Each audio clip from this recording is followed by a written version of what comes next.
y diría que ya está grabando. Lucía Fernández Peinó, bienvenida de nuevo a Psicología Cafeínica.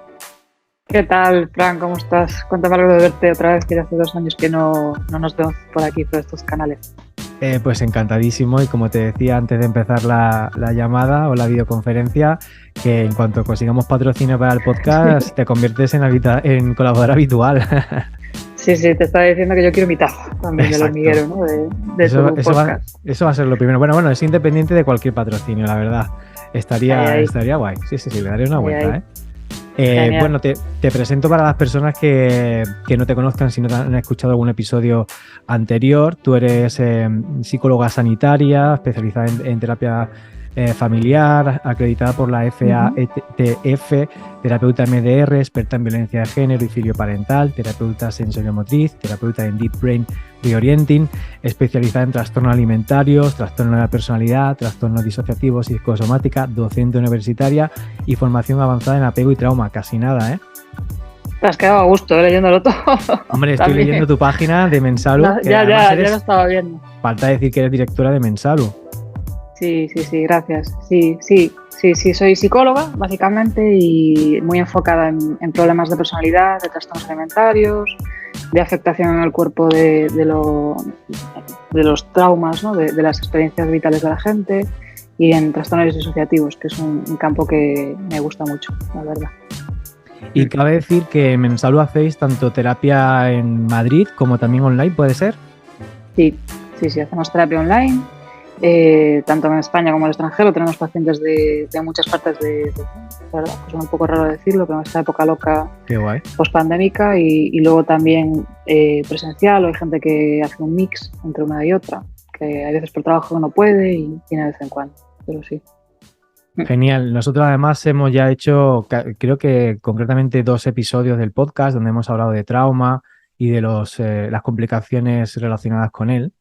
Y en el capítulo de hoy pues nos vamos a centrar en el suicidio. Cabe decir que hoy es el Día Mundial para la Prevención del Suicidio, día 10 de septiembre, donde estamos grabando hoy, aunque este episodio pues seguramente va a salir posterior a hoy, seguramente muy pronto, quizá mañana.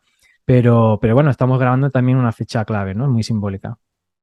Sí, yo todos los años suelo como hacer mucho hincapié en esto porque, bueno, el tema que vamos a abordar hoy, estábamos hablando antes también como de hacer un trigger warning, que se llama, Exacto. ¿no? Como una advertencia de la gente que pueda estar viendo esto, que el tema que vamos a tratar tiene que ver con el suicidio.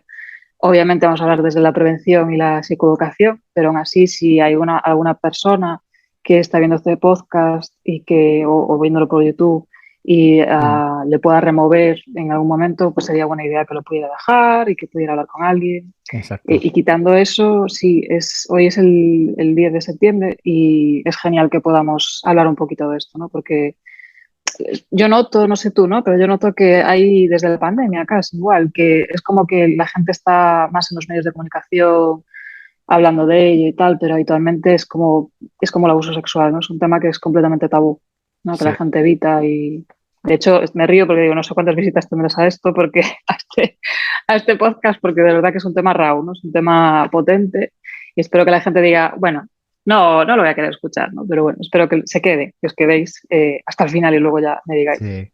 Bueno, y le digáis a Fran.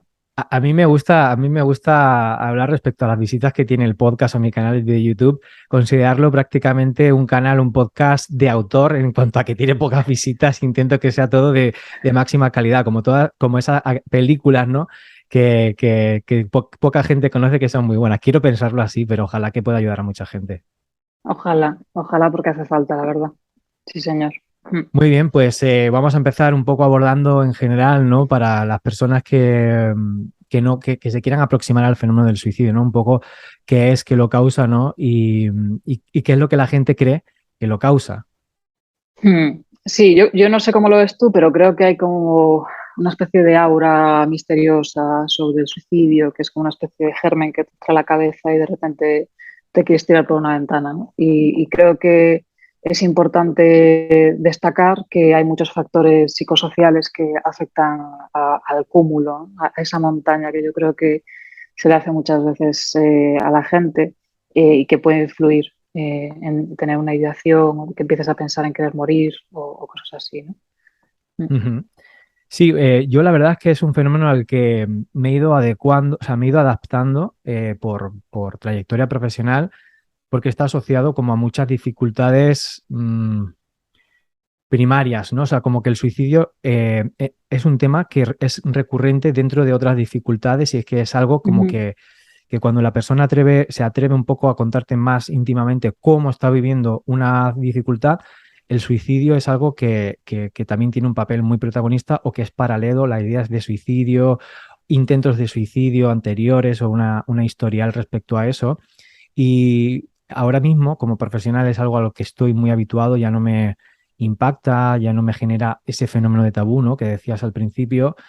Y la verdad lo tengo muy asumido y naturalizado dentro de sobre todo algunas problemáticas, ¿no? Pero sé que todavía para algunos profesionales y para muchas personas es algo que en cuanto se toma, en cuanto se toca, como que hay una tendencia a andar de puntillas, ¿no?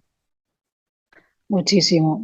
Yo creo que a todos los terapeutas, también psicólogos, cuando empezamos es un tema que es como, a ver si me va a decir que se va a querer suicidar, ¿no? De repente. Sí. Y a medida que vas teniendo experiencia, yo llevo 14 años trabajando, es como que te das cuenta de que son ideas bastante comunes, ¿no? Y que Mm. comparte mucha gente. Y luego también es cierto que da mucho miedo, ¿no? La gente que está alrededor del que tiene ideación, ¿no? Es como Ajá. algo que da muchísima preocupación, como es normal por otro lado, ¿no? Pero quizás es bueno que podamos darles algunas ideas de probablemente qué esté ocurriendo detrás, o pautas de cómo gestionar el que alguien de repente te deje caer, porque las personas además, lo que yo he visto es que cuando tienen una ideación suicida, nadie dice a alguien abiertamente, eh, me quiero suicidar, ¿no? Lo que dicen normalmente es, bueno, estoy cansado de trabajar tanto por luchar por estar bien, Ujú. no puedo más, desearía que esto no estuviera pasando. O sea, es como que dejan pequeños avisos, pero no dicen directamente, habitualmente, me quiero suicidar. Hay otra gente que sí, ¿eh? Pero es como que, no sé, no quieren asustar, creo, ¿no? Entonces como que van tanteando también a la gente que hay alrededor. Y hay veces que eso hace colapsar mucho a las familias, ¿no? Porque genera mucha preocupación y miedo, ¿no? Que pueda pasar algo. Claro, y además es como que también las personas solemos tener quizá unas ideas preconcebidas acerca de qué es el suicidio, cuándo una persona quiere suicidarse, muchos prejuicios, muchos egos respecto a esto. Y una de las cosas que los profesionales que nos dedicamos, los y las profesionales que nos dedicamos al ámbito de la salud mental solemos decir es que no existen unas reglas, no existe un sistema súper claro, único y predictor del suicidio, sino que el suicidio es un fenómeno muy complejo y que puede pues, causarse de diferentes maneras, que se puede experimentar de diferentes formas, no hay una única manera de vivirlo y no hay un factor predictor que sea detonante, ¿no? De la conducta suicida. Sí, algo que creo que es bueno que la gente sepa es que en nuestro genoma humano no hay un gen que tenga que ver con una enfermedad y entonces de repente tú eres un enfermo del suicidio, ¿no? O sea, no es que desarrolles una enfermedad porque, o sea, desarrolles el querer morir porque sea una alteración genética, por así decirlo, ¿no? Creo que es muy importante, o sea, yo no sé tú, ¿no? Pero me llama mucho la atención incluso escuchar a especialistas, ¿no? Sobre suicidio y me he intentado formar además en grupos de emergencias y de intervención en suicidio y he trabajado por una red nacional de suicidio 3 años. Ujú, Pero el suicidio es un fenómeno psicosocial que tiene que ver con el cúmulo de factores desfavorables hacia la persona. ujú, Y sí es importante entender que el cerebro tiene un mecanismo de protección ante el estar exhausto, que es ujú. el querer apagarse. Y esto pasa mucho, por ejemplo, en trastornos de la personalidad que son un poquito más graves y demás, pues vemos ingestas de medicamentos, ¿no? Ujú, Medicamentosas y demás, pero si hablas con la gente, habitualmente te dicen, pero yo no me quería matar, yo lo único que quería era descansar. ujú. Es como apagar un momento mi cabeza y ya está, ¿no? Y de hecho hay muchas veces no, pero hay veces que sobrepasan un poco las pautas de medicamentos que se les dan para estar como entumecidos, adormilados y demás, ¿no? Quiero decir, que cuando uno está exhausto y no puede, con la carga emocional de ciertas cosas que le pasan en su vida, o cuando varios o todos los pilares de lo que es importante para ellos se cae de golpe o progresivamente, es muy fácil que de repente empiecen a pensar en querer desaparecer. Y eso no quiere decir que tampoco tengan que seguir ese camino, ¿no? Por así decirlo. Es como que lo más importante es explicarle a esta gente que si podemos determinar cuáles son esos factores y bajar el estrés en esos factores, que lo hay, aunque parezca que no lo hay, y también poner recursos, ¿no?, distintos al tomar pastillas o al querer desaparecer, poco a poco podemos remontar esa situación. Aunque parezca imposible, para que me esté escuchando, Sí. es posible. He leído que incluso muchas personas que han intentado suicidarse después de haber podido sobrevivir, por suerte, pues comentaban que ellos o ellas quizás no tenían como esa idea tan clara de haberse querido suicidar, sino que fue como un momento, un estado, ¿no?, al que llegaron y que después se alegran de haber sobrevivido, ¿no? Es que claro, esto es lo que te comentaba al principio, ¿no? No hay un patrón de pensamiento único para el suicidio, Ujú, ¿no? Es lo que estabas diciendo tú. Puede ocurrir de formas distintas, ¿no? Entonces, ujú, es importante también que nosotros mismos ahora hablando seamos muy cautelosos a la hora de pronunciar ciertas palabras o demás, ujú, porque no sabemos a quién va dirigido esto, ¿no? O sea, claro. es un podcast de autor, como dices tú, pero dentro de la gente que pueda acudir a él no sabemos exactamente quién Ya, lo puede escuchar, ¿no? Entonces, sí es bueno entender que puede ocurrir de las ideas, ¿no?, la aparición de eso de distintas formas, de forma progresiva, de forma más como un trigger, ¿no?, como ujú, un disparador gatillo, ¿no?, de un punto gatillo de algo, ujú, pero que siempre podemos trabajarlo, ¿no? Siempre podemos, o sea, no es una patología en la que tú siempre te vayas a querer suicidar, ¿no? ya, Si te estás queriendo suicidar es por algo. O sea, exacto. si quieres no existir, la esencia del ser humano siempre es la adaptación y la supervivencia. Cuando una persona no puede seguir adaptándose es porque hay algo dentro de él o alrededor de él Claro. que está haciendo imposible ese periodo de adaptación o de seguir adelante.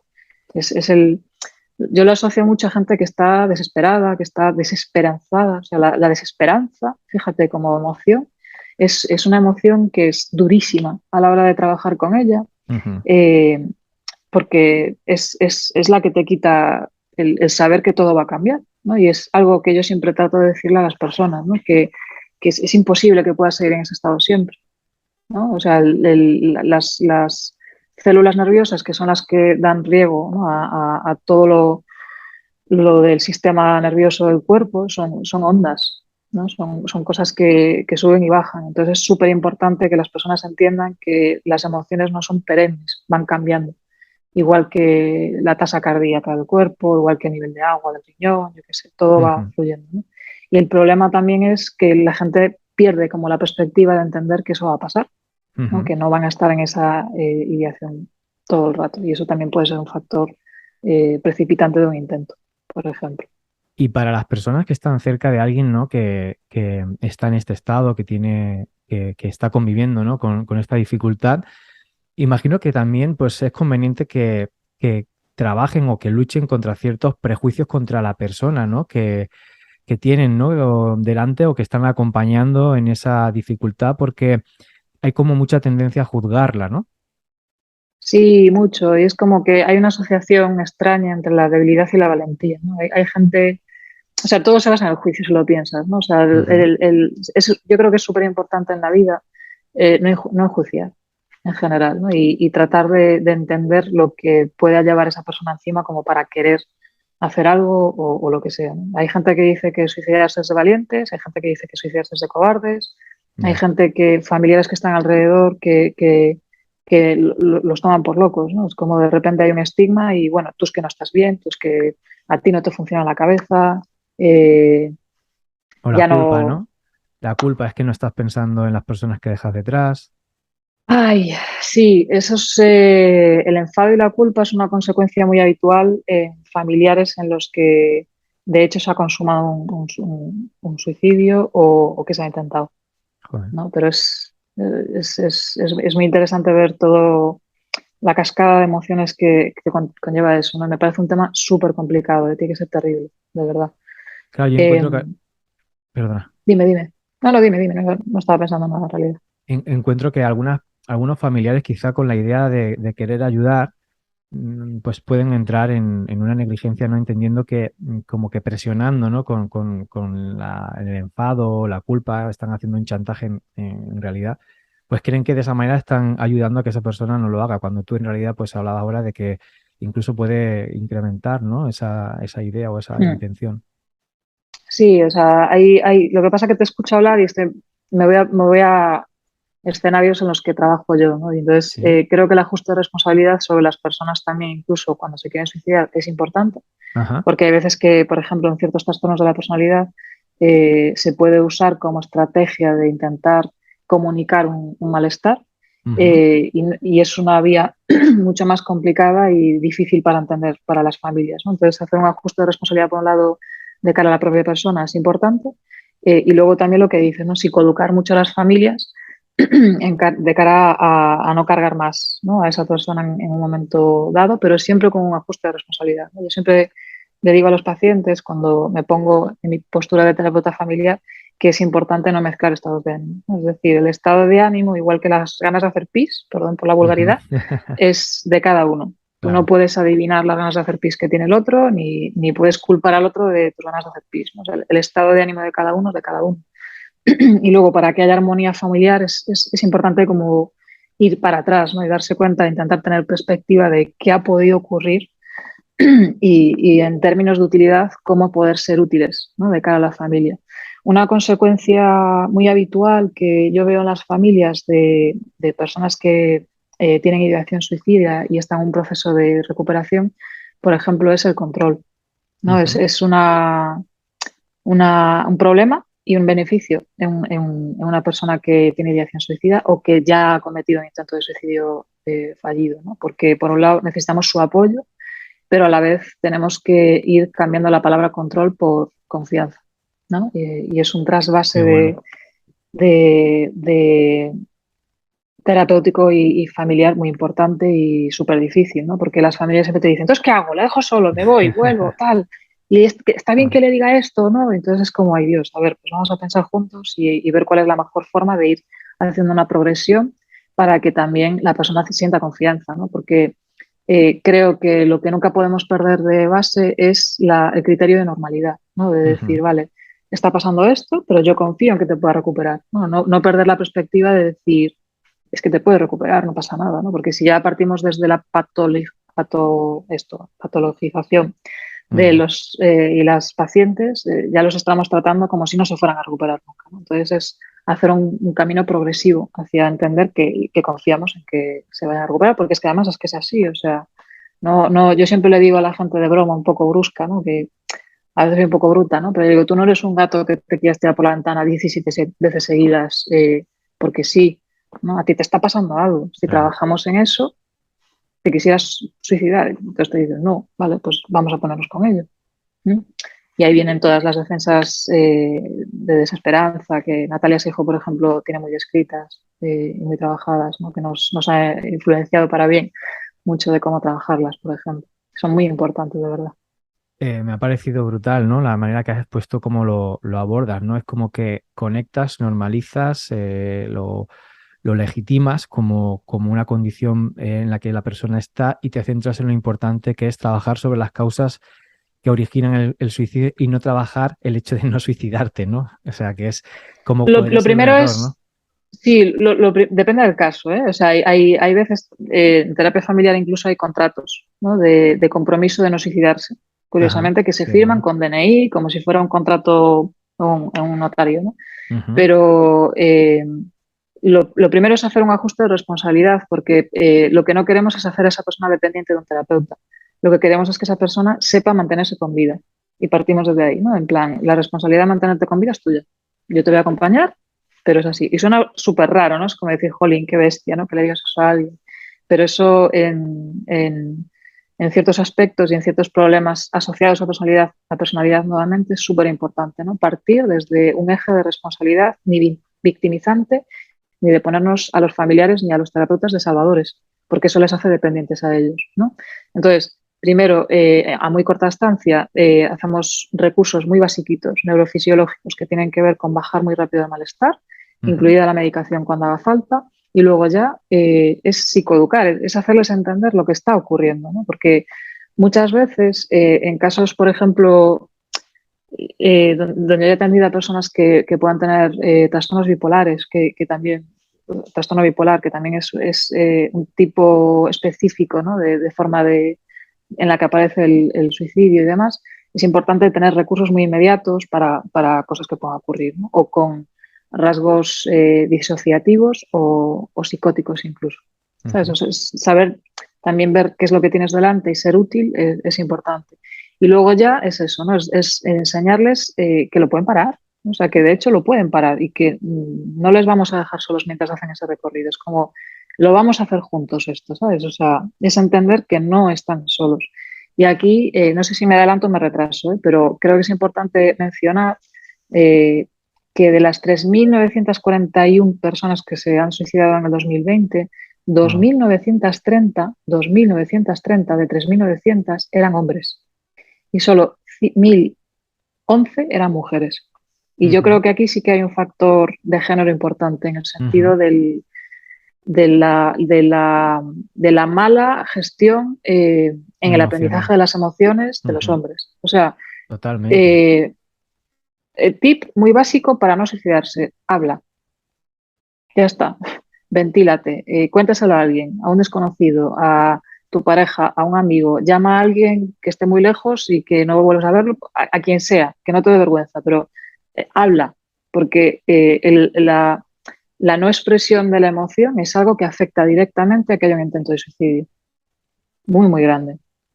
Hablaba en un podcast anterior con Ana Requena Aguilar sobre su libro, que estábamos hablando sobre feminismo y, bueno, roles de género, etcétera. Ella hablaba en el libro y lo expone de una manera también muy brillante en el podcast sobre trabajo emocional y que es algo que nos atañe directamente a los hombres, ¿no? Abordar los sentimientos, abordar las emociones, abordar lo incómodo, exponer aquello que nos genera dificultades y conflicto en lugar de querer evitarlo, de querer suprimirlo, de querer distraerte, estimularte con otra cosa o dejar que otras personas se encarguen de ello. Sí, sí, sí. O sea, hay un factor educacional y de apego, ¿qué te decís? Si es tan trauma de apego, pues yo barro para casa, ¿no? Pero Ya, no, está claro la relación. el estilo de apego, evitativo, distanciante, desorganizado, mezclado con la habitación, es algo que determina a veces el impedimento de poder gestionar lo emocional, ¿no? Y esta tasa tan horrible, ¿no? de que hay casi 2.000 personas más masculinas que femeninas que se suicidan por sexo, tiene mucho que ver con el si tengo un problema, es lo que hay, me lo callo, lo ignoro, lo tapo, lo normalizo, lo minimizo, lo racionalizo, ¿no? Todas estas estrategias son intentos de poder gestionar una emoción, pero no funcionan con el sistema nervioso. Y eso es súper Claro. importante, ¿no? Es como que debemos de aprender que hay estrategias de supervivencia que han tenido nuestros abuelos, tatarabuelos y demás durante muchos años, pero que lo sano para el sistema nervioso y para el cerebro es hablar. Estamos yendo en contra de cómo funciona el cerebro y eso lo atora, básicamente, hasta puntos que de verdad nadie puede sospechar. O sea, cualquier persona en una situación desesperada, exhausta, porque esa es la palabra, ¿no? De estar exhausto, desesperado y desesperanzado, podría tener una ideación suicida extrema si tiene una mala gestión emocional, si no tiene ningún tipo de apoyo social, si tiene mucho estrés laboral o mobbing o acoso o millones de situaciones traumáticas que le puedan ocurrir, ¿no? Y eso es súper importante que lo sepan. Claro. Hablábamos, ya que estamos hablando de datos, o sea, uno de los datos que yo estuve mirando es que respecto a la infancia, o mejor dicho, adolescencia, casi que el suicidio se identifica como la segunda causa de muerte, ¿no? En adolescentes. Eso es, sí, sí, es tremendo. Yo tengo también por aquí estadísticas, ¿no? O sea, la gente se piensa que una persona que se suicida es un señor mayor que vive solo en su casa de 80.000 años y en realidad el rango de edad donde más ocurren los suicidios son de los 15 a los 34 años. ¿Qué te parece? Es tremendo, Tremendo. ¿no? O sea, que la gente que más se suicide sea de los 15 a los 34 años. Me parece una barbaridad. Y Sí. nuevamente el INE apunta mayoría hombres, ¿sí? Y luego, de porcentaje de niños, del total, de menores de 20 representan el 11,2 del total Wow. de los suicidios. De los 21 a los 25, el 13,8 y el periodo juvenil que engloba de los 10 a los 25 años, el 25% del total Wow. Es que es de dramático. los que ocurren. Es muy heavy, Es es muy, muy dramático. heavy. Y esto nuevamente tiene que ver con factores psicológicos asociados, es decir, es como una pelota que va como cargándose cada vez más y cada vez más y es terrible. Creo que como personas responsables de los que vienen detrás y como adultos debemos de hacer algo con esto, ¿no? O sea, hablarlo lo mínimo. O sea, no puede ser que la segunda causa de muerte no natural en este país de 15 a 34 años sea que se maten. O sea, algo estamos haciendo mal, ¿no? Y Ujú. creo que la responsabilidad no es suya, es de la sociedad en general, que podamos mirar hacia allí, ¿no? Y creo que lo primero de todo que se puede hacer es hablarlo, de verdad. El tabú que había sobre el suicidio, igual que luego en su momento con la violencia de género, hay que romperlo. O sea, cuanto más podamos hablar de que es una respuesta extrema a una situación extrema, es importante y darle voz y que la gente entienda que tiene derecho de poder expresarse y de poder ventilarlo y posponerlo.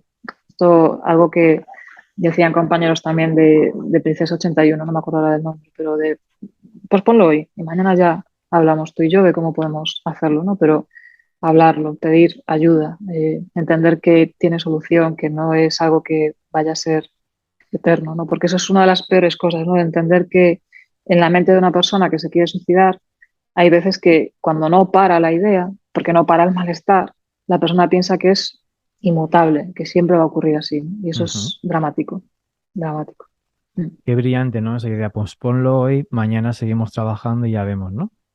Sí, no me Qué acuerdo bueno. ahora del nombre, pero lo dejamos si quieres escrito en la descripción del vídeo, pero es Claro. un tío muy brillante también que está muy empeñado trabaja con el SAMUR y está muy empeñado también en psicoeducar, ¿no? A la gente sobre el suicidio. Y su trabajo es eso, ¿no? El ir con el SAMUR a intervenciones de personas que tienen intentos de suicidio.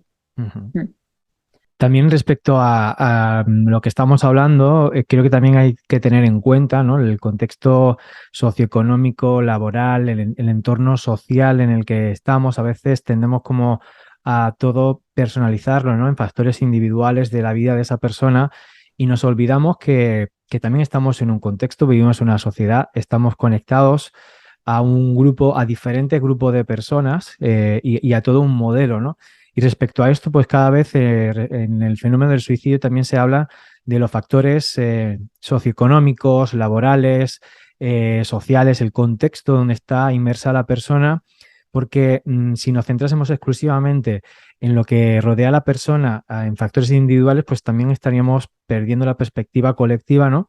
Y en este sentido, pues más ya instando a lo político, ¿no? Y a los cambios sociales que se deben de hacer, pues aquí las instituciones, las personas que se encargan de diseñar el modelo de sociedad en el que nosotros estamos, tienen que hacer una apuesta mucho más decidida, mucho más honesta, ¿no? Respecto a mejorar la calidad de vida de las personas. Está claro que si vivimos en un sistema económico donde al final tu máxima aspiración consiste en cobrar 1.200 euros, pagar 800 euros de alquiler y con eso alimentar a dos niños y si además te divorcias, tienes que hacer una mudanza, etcétera, etcétera, etcétera. O sea, todo esto, pues la verdad es que no ayuda, ¿no? A una prevención del suicidio o a que las personas no tengan las ganas o ese sentimiento de desesperanza que hablaba de decir, hostia, es que no puedo más con mi vida, ¿no? Y lo que es también respecto, a mí una cosa que me preocupa mucho es el fenómeno del acoso escolar, quizá porque es algo con lo que tengo que lidiar semanalmente en mi trabajo, ¿no? De atención a víctimas. Hay una proporción muy elevada y una tendencia no muy elevada de este fenómeno del suicidio en temas de acoso escolar. No sé cómo lo ves tú. Sí, sí, total. Yo creo que es muy interesante lo que dices porque Eh, lo que yo creo que hablamos a veces, los expertos bueno, hablan de personalidad, tiene que ver con que la sociedad tiende a ir cada vez más hacia la individualidad, ¿no? Y eso Ajá. hay veces que conlleva al ego y al narcisismo, ¿no? Y a una Ujú, competición, un sistema de rango y demás, ¿no? ujú, Entonces, si lo piensas, los pilares en los que se fundamenta la vida de alguien es en lo laboral, lo familiar y lo propio de uno, ¿no? ajá. Y lo que vemos a veces es como personas como muy huecas a nivel de personalidad que lo que ansían son cosas o que se ven muy oprimidos por no poder tener cosas, ¿no? De no poder tener una estabilidad personal, ¿no? Y eso influye muchísimo de cara a poder desarrollarte vitalmente o tener un mínimo de satisfacción vital, ¿no? Hay un problema yo creo, de conciliación familiar tremendo. O sea, mirar a una persona que tiene una ideación suicida sin contemplar el contexto es absurdo, ¿no? Porque todo lo que hay alrededor de ella, ya sea a nivel familiar, como dificultades de desarrollo o a nivel laboral o socioeconómico, influye, ¿no? De hecho, la tasa en España, según el INE, de suicidios del 8,3 y estamos un poquito por debajo de la media. Los países donde más hay suicidios son, que se sepa y que haya una contabilidad pública y bien hecha, ¿no? Estadísticamente es Sri Lanka y Corea del Sur, Ujú, ¿no? Que nos da pie también a entender que son sistemas sociolaborales pues muy eh, cargados de una carga de responsabilidad laboral, como las condiciones de vida, sin ujú. expectativas nuevamente, ¿no? Y eso obviamente influye mucho también, ¿no? Eh, y luego lo del desarrollo personal yo creo que también es algo muy destacable, ¿no? Porque cada vez más vemos factores de narcisismo, que es un tipo de patología de la personalidad, Ajá. que tiene que ver con asociar el éxito al trabajo o a desarrollar de forma hueca, ¿no? La personalidad. Y eso es peligroso también, porque cuando eso no ocurre, todo se viene abajo de Ujú, repente, ¿no? Y lo que quería decir antes es que si todos los tres pilares de tu vida fallan, y no hay algo de lo que te puedas agarrar, que seas tú mismo, y no lo has podido desarrollar tampoco, pues a lo mejor por hechos traumáticos que te han podido ocurrir o por cómo está dispuesta la sociedad ahora, difícilmente vas a poder conservar una esperanza de poder tener una estabilidad mínima social, ¿no? Y eso es peligroso también, y muy triste, la verdad. sí, sí, sí. No sé si viste o sea, el último, digamos, fenómeno más viral respecto a acoso escolar en la infancia. O sea, sí, acoso escolar en la infancia, evidentemente. Fue este chico se llama Ethan, creo que fue aquí en la provincia de Barcelona. Se hizo muy viral el vídeo de donde salían acosándolo, ¿no? Sus compañeros del casal. Él había llevado una fiesta de cumpleaños. Claro, yo lo que me suelo encontrar, quiero, si no hablamos pasando también un poco, porque tampoco dará para profundizar mucho, ¿no? Pero aprovechando el tema, yo sí es algo que me gusta abordar y me gusta un poco situar el foco de atención en lo que yo veo. Cuando se dan fenómenos de acoso escolar, inicialmente los niños, niños y niñas, cuando empiezan a sufrir el fenómeno del acoso escolar, no hay una idea de suicidio clara o definida. No es que los niños quieran suicidarse a la más mínima que aparece el fenómeno escolar. Yo lo que suelo ver es que la ideación suicida en los niños y las niñas que padecen acoso escolar empieza cuando la respuesta de las instituciones que rodean a ese niño o a esa niña empieza a fallar considerablemente, ¿no? Cuando el niño o la niña no se siente entendido o entendida en su entorno escolar, no se siente apoyado por sus referentes educativos. Encima, muchos colegios se vuelven en contra de la víctima y de la familia, los sitúan como responsables de lo que les está sucediendo. Las figuras de inspección, yo no sé qué pasa, la verdad, pero las figuras de inspección cuando toca abordar el fenómeno del acoso escolar, porque se está fallando en la escuela, en la hora de abordar, no sé por qué las figuras de inspección del acoso escolar fallan el doble más, porque luego ese caso suele llegar al síndic de Greuges aquí en Cataluña, al defensor del pueblo, y el defensor del pueblo, el síndic de Greuges, hace un informe súper contundente donde saca las vergüenzas de las instituciones educativas y de las personas responsables, ¿no? De supervisar esos casos, ¿no? Entonces, ostras, yo creo que es importante que las instituciones educativas, los departamentos de educación de cada comunidad autónoma y el Ministerio de Educación a nivel nacional tomen en cuenta que se están cometiendo negligencias gravísimas en la protección de los niños y de las niñas que sufren acoso escolar, porque el acoso escolar sí que es un fenómeno que para mí me parece natural y que forma parte de la naturaleza oscura del ser humano. Lo que ya no me parece tan natural que cuando surge, cuando se da, porque esto se da en todas las clases, en todas las edades, a todos los niveles, que las personas que están ahí no solamente no estén preparadas para afrontarlo y tratarlo de manera adecuada, sino que haya una predisposición súper irresponsable a mirar de lado y a victimizar mucho más a las familias y a los niños y a las niñas que lo sufren, ¿no? Entonces, en este sentido, yo creo fundamental que por una vez se tomen ya cartas en el asunto y si tiene que ser de manera disciplinaria, que por primera vez haya, digamos, sentencias judiciales y actuaciones judiciales que ya no sean contra las personas que ejercen el acoso escolar, que es lo que yo veo en el Departamento de Justicia, en el ámbito de la justicia, no solo con las personas que lo ejercen, los niños, las niñas que lo ejercen o sus responsables, sino también con las figuras responsables a nivel institucional donde surge el acoso, porque las negligencias que se cometen son gravísimas, al menos en lo que yo veo, ¿no? Y un poco también, disculpad el tono pasional y que me he venido un poco arriba desde el Está dolor, bien, ¿no? está Desde bien. el trabajo que yo realizo cotidianamente. A mí lo que me alucina es que de repente hablan de bullying.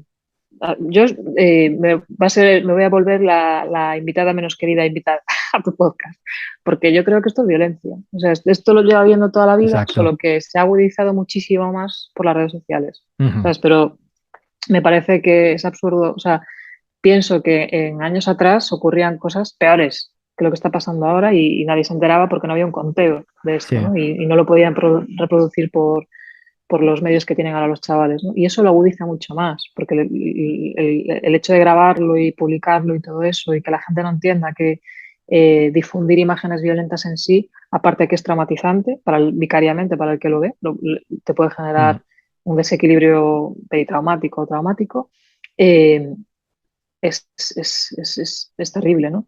En eso estoy totalmente de acuerdo contigo. Han intentado ponerse las pilas con estos planes de prevención del bullying que son obligatorios en los coles ahora y demás, que la mitad no los tienen aún medio desarrollados y se asusta muchísimo cada vez que pasa algo, no vaya a ser que alguien les diga algo a las instituciones.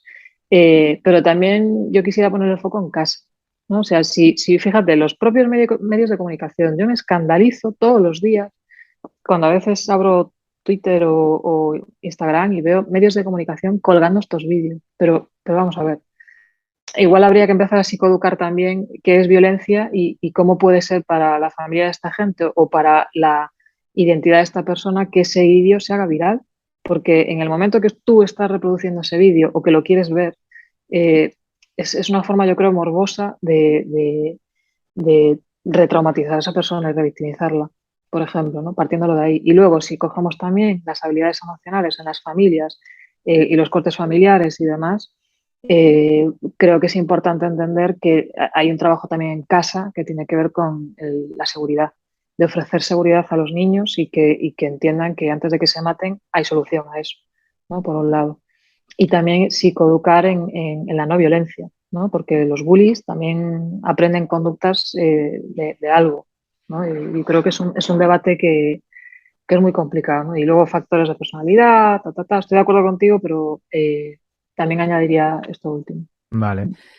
Claro, respecto a los bullies, ¿no? A las personas que ejercen violencia. Es que la dificultad de que yo, por ejemplo, yo lo he ejercido, ¿no? Cuando he sido adolescente, dentro de un sistema que refuerza ese tipo de conductas. Sería hipócrita si dijese yo jamás he hecho acoso. Claro que lo he hecho. Lo he hecho en el sentido en el que yo también he sido víctima primero de acoso y lo he ejercido porque es una conducta que se refuerza, que te otorga poder y te da unos ciertos privilegios a nivel social, te protege de la violencia. Pero claro, cuando nos vamos a la familia de las personas que ejercen de los chicos o las chicas que ejercen la violencia, lo que yo suelo encontrar habitualmente son mecanismos de defensa brutales en los que exculpan de una manera bochornosa, ¿no? El ejercicio de la violencia. No se le da valor, se minimiza, se tiende a como a proteger, a rechazar y también, pues, Mm. en este sentido, lo que decía, ¿no? Respecto al trabajo de las familias, también aquí cabe hacer un trabajo importante en el entorno familiar de las personas que ejercen violencia y decir, ostras, ¿qué está pasando para que mi hijo o mi hija ejerce violencia? Aunque a ti, tu hijo o tu hija te parezca la persona, no sé, más angelical del mundo en casa, ¿qué está sucediendo? Claro, muchos de esos niños o niñas que ejercen violencia están también ejerciendo violencia porque no es una respuesta, ¿no? A algo que tú entiendes mucho, que es su trauma y toda su complejidad familiar que están viviendo y que también de alguna manera les aboca a sacar su trauma, ¿no? Toda la violencia que también ellos han vivido ahí, ¿no? Entonces, evidentemente, yo creo que también por parte de las familias hay que hacer un trabajo profundo. Total, ¿no? Estaba pensando que la negligencia es un tipo de violencia también, por ejemplo, ¿no? El desajuste o la desorganización interna que puede generar tener padres ausentes también puede generar violencia. La tristeza puede generar violencia, súper típico en la edad infantil. Y la irritabilidad, los problemas en la pareja o los divorcios pueden generar violencia. Quiero decir, Ser cuidador, cuidadora eh, de tus padres, sí, o sea, convertirte, ¿no? Invertir roles. sí, la inversión de rol o cualquier tipo de problema, ¿no? Pero ahora estaría muy bien que miráramos las tasas de violencia de género que hay en las casas, las que no se cuentan porque no pueden Exacto. decirlo, Sí. eh, cuántos perfiles narcisistas también hay en esas casas, que a su vez, es que esto yo siempre digo que es como un cántaro de agua que va decantando una y otra vez, ¿no? Porque si probablemente veamos a sus papás, seguro que en sus vidas también les han pasado muchas cosas que les Claro, han hecho vivir de una forma defensiva, sí. ¿no? Entonces, nuevamente es psicoeducar, pero eh, estoy de acuerdo contigo que desde las instituciones debería haber un quórum con ciertos temas, ¿no? de Sí. protección, porque es parte de lo que hay que ofrecer, ¿no? a estos chicos y chicas. Sí, Urge, es que ese debate y esa autocrítica y esa revisión interna, pero no para tapar vergüenzas como algunos planes que se hacen, ¿no? A nivel institucional, porque claro, es que hay algunos planes que están muy bien para tapar vergüenzas y a dar una conferencia o sacar un titular en los medios de comunicación. Ya estamos poniendo medios para prevenir o erradicar la violencia en las aulas. Y luego, cuando te vas a lo íntimamente al funcionamiento interno, te das cuenta que dices, pero sí, bueno, si es que han hecho una cosa súper bien para exponer, pero es que esto internamente no hay quien lo entienda cómo va a funcionar. Y de hecho es que ya hay planes realmente que funcionan y que no han diseñado las instituciones. Por ejemplo, aquí la Universidad de Barcelona diseñó el programa TEI, que es tutoría entre iguales, un programa que ya se ha demostrado incluso científicamente con datos que funciona previniendo y erradicando el acoso escolar. Además, es un programa gratuito para las escuelas, lo único que cuesta es el tiempo y la energía de las personas responsables de la institución para implantar el programa, formarse y desplegarlo. Y incluso dando las mayores facilidades posibles de estos programas que no son para tapar vergüenzas o para quedar bien en medio de comunicación, sino que se han demostrado eficaces, ¿no? En otros países, por ejemplo, en Suecia también hay otros programas, ¿no? Da igual, que sea la banderita donde sea, el programa donde se crea, pero ya existen estos programas que se demuestran eficaces y cuando te vas a la realidad de los centros educativos es un porcentaje todavía muy pequeño que está motivado para incorporar estos programas, ¿no? Entonces, yo creo que urge hacer una autocrítica y una revisión interna mucho más honesta, mucho más sincera y una intención más contundente de querer erradicar el fenómeno del suicidio, ¿no? Que al menos que tiene que ver con la violencia en las aulas de una manera más seria. total, sí, sí, estoy muy de acuerdo contigo.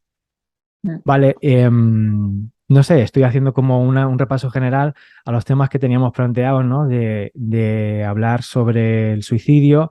Hay temas también asociados al trauma y al factor disociativo que creo que no lo hemos, no sé si los hemos abordado más específicamente o lo hemos como relacionado con otros temas. Sí, o sea, yo solamente quería decir, porque nuevamente intento ser muy precavida por quien pueda estar escuchando, pero Escuchando. que las patologías que yo veo que hay más intentos de suicidio son los trastornos de personalidad, en concreto en el TLP, en trastornos bipolares, en trastornos psicóticos y trastornos disociativos, que hasta hace poco he leído un artículo que decía que casi todos los trastornos mentales hay un componente disociativo, ¿no? Y luego es un gradiente que va avanzando, ¿no? Y solo mencionar que nuevamente los grandes olvidados, los trastornos disociativos, que están muy asociados a problemas, hablar de disociación es hablar de trauma. De trauma. Eh, sí, que hay un componente muy potente a veces que influye directamente con mucha autonomía en el suicidio, en los intentos de suicidio, ¿no? Y nuevamente es simplemente trabajarlo, que nadie se asuste. O sea, si ya te han dicho que tienes un trastorno disociativo, se puede trabajar exactamente igual y además sería muy normal que venga acompasado con más trastornos, ¿no? Entonces, se trabaja y ya está. Pasa que hay que estar formado en Claro. ese tipo de patologías. Para alguien que no entienda que es un trastorno disociativo, Lucía, ¿cómo lo podrías definir muy fácilmente o simplemente? La- los trastornos disociativos aparecen en el DSM igual que la ansiedad, la depresión, cualquier otro tipo de trastorno y tienen que ver con la fuga disociativa, la amnesia disociativa, la desrealización, la despersonalización, la confusión de identidad. O sea, son un conjunto de trastornos, cada uno diferenciado, que tiene que ver con factores de estrés y trauma que cambian el normal funcionamiento de las funciones ejecutivas del cerebro. Es decir, la despersonalización, por ejemplo, es tener problemas en la percepción visual del cuerpo, ¿no? Pues el Ujú. entumecimiento de las manos, el sentir hormigueo, el no sentirte dentro de tu cuerpo, sino flotar. Yo siempre digo que la despersonalización es la huida, pero de la cabeza, ¿no? O sea, te Ajá. ves desde fuera, por ejemplo, ¿no? Te ves desde aquí arriba cuando te está pasando algo traumático o ves Como las si cosas desde estuvieses una... haciendo un viaje astral, ¿no? No sé qué es eso, pero sí, como los pacientes lo que dicen y lo que viene referido en la despersonalización es que se ven desde atrás, o se Claro. ven desde arriba, o se ven a un lado, fuera de sí, fuera del Ujú. cuerpo, ¿no? Sí, Es un sí. problema de falta de engranaje por causa de estrés peritraumático Las del cómo sensaciones de la funcionan percepción. las... Sí, sí. La de realización, por ejemplo, tiene que ver con tener sensaciones como de que todo parece un escenario o que la gente Mm. parece como ¿sabes? Como de que es mentira esto que estoy viviendo, de vivirlo todo en automático, de no parecer muy real todo lo que está ocurriendo alrededor de mí. Y estas situaciones todas pasan en momentos donde ocurre algo que es tan heavy que el cerebro no puede procesarlo, Mm. Es ¿no? como Eso lo que, puede provocar, perdona que te he sí, sí. cortado. No, el que eso lo puede provocar, por ejemplo, pues a cada persona le puede pasar con cosas distintas, ¿no? Que sea traumático para ellos. Pues desde la muerte inesperada de alguien, o que te atraquen por la calle, o un accidente de coche. ¿Mm? En el libro del cuerpo lleva la cuenta de Van der Kolk se habla, ¿no? Que hay como una imposibilidad de integrar los fragmentos de percepción que vienen de diferentes órganos sensoriales, ¿no? Entonces, el trauma se produce precisamente, entre otras cosas, porque eso queda como fragmentado, no estás pudiendo integrar el gusto, el olfato, la vista, el oído, ¿no? Entonces, todo queda como fragmentado, ¿no? Y sí, es imposible que puedas tener una idea de conjunto, ¿no? De lo que te ha sucedido. Sí, no nos damos cuenta de que tenemos una cámara de fotos integrada en el cerebro y un PC súper fuerte con millones de sistemas distintos que pues van desde el notar el cuerpo por dentro, ver, oír, escuchar, o sea, integrar muchas cosas a la vez y a veces atasca. Pero Ujú. según te pasan cosas, se puede quedar como súper impactado. Lo que no he dicho antes es que la disociación es un gradiente que va subiendo y aparte de ser un Ajá, trastorno también puede ser un mecanismo que engrane la personalidad. Y ahí ajá. es donde tiene que ver los factores de suicidio. ¿Vale? Hasta ahí puedo leer. Ahí ya puedo callar. Qué Pero que lo bien. pueden consultar cada día Sí, más. Todos los terapeutas de MDR tienen, yo creo que nociones de abordaje de trastorno disociativo. O sea que yo sí, es algo que reivindico mucho sí. y ya, me callo. Y está muy bien. La verdad es que este tipo de dificultades no pueden abordarlas cualquier psicólogo, psicóloga, cualquier terapeuta, porque es necesaria una especialización, un abordaje muy concreto. Entonces, en este sentido, pues si alguna persona está escuchando esto, que sepáis que en Mensalu hay profesionales totalmente capacitadas y capacitados para abordar esta dificultad y que si algo suena por aquí, si algo resuena, lo mejor es contactar cuanto antes con alguien que pueda entender lo que te está sucediendo y ponerte a trabajar cuanto antes en ello. Sí, recordad que hay un teléfono gratuito también, igual que el de la violencia, para poder pedir ayuda. y que no estáis solos, de verdad. No estáis solos. Hay millones de gente, mira, se me ponen los pelos de punta y todo, Que, para ayudaros, de sí, verdad, que sí, sí, hay solución y que no es una cosa de la que no vayas a salir porque tu cabeza funcione mal. Es muchísimo estrés, muchísima desesperanza sí. y que hay millones de recursos, tanto en la pública como en la privada, para poder solucionarlo. En la Y sanidad, también, sí. pues, familiares que de alguna manera puedan estar escuchando esto, si no saben cómo abordarlo con la persona, que cuanto antes también se pongan en contacto con un servicio de ayuda o que contacten con alguien para empezar a tener una idea urgente, ¿no? De cómo abordar la problemática. Yo siempre digo que mis redes sociales están abiertas para que me consulten y si es una consulta que yo pueda responder fácil y rápidamente, lo hago, y si no lo puedo hacer, siempre derivo a profesionales que conozcan, ¿no? Como en este caso, pues Lucía y Mensalu, ¿no? Que puedan atender apropiadamente esa dificultad. Sí, sí, sí, total. O sea, es súper duro, es súper duro. Lo he visto, lo he vivido, es terrible, es no tener vida. Y es importante que entiendan que en las unidades de terapia familiar se atiende incluso sin el paciente. O sea, el paciente puede tener un tratamiento público o con otro terapeuta y a veces es necesario y la familia puede dejarse un espacio para poder trabajarlo, porque hay unas depresiones tremendas, ¿no? A raíz Sí. de esto. Mm. Bueno, pues nada, ya lo habéis escuchado. Lucía Fernández, Mensalu son un servicio de terapia totalmente certificado, avalado por una gran trayectoria y por también por certificaciones de especialización en conocimientos que son básicos para abordar estas problemáticas. Así que si alguna persona está escuchando esto, lo más recomendable, y si no conocían a ningún servicio, es que contacten rápida y urgentemente y seguro que le atenderéis genial. Yo, la verdad, Muchas Lucía, gracias, Fran. creo que hemos hecho un abordaje muy completo, llevamos más o menos una hora y creo que el episodio queda como muy, pues eso, completo. Estoy contento, ¿no? Porque ha sido todo fluido, hemos tocado diferentes temáticas respecto Sí, a esta problemática. Tampoco me gustaría ni robarte más tiempo ni aburrir a la gente con demasiada información o saturar, ¿no? Así que dejaremos en el enlaces, referencias de contacto, etcétera, en el episodio, en la descripción del episodio del podcast, también del vídeo de YouTube, que podrán ver en el canal de YouTube. Y oye, darte las gracias. Como te decía, estoy deseando de que alguna marca patrocine esto y vamos, me encantaría que formases parte de colaboradora habitual del podcast porque es un lujo qué tenerte aquí, riquiño. la verdad. Qué riquiño, muchas gracias. Lo mismo digo. Yo encantada, ya sabes. Yo es que me pongo a hablar, me das aquí palique y no paro. Muchas gracias a ti por la invitación. Nada, es que además fue súper fácil, súper rápido. Te escribí por Instagram cuando vi un vídeo que habías hecho sobre el tema.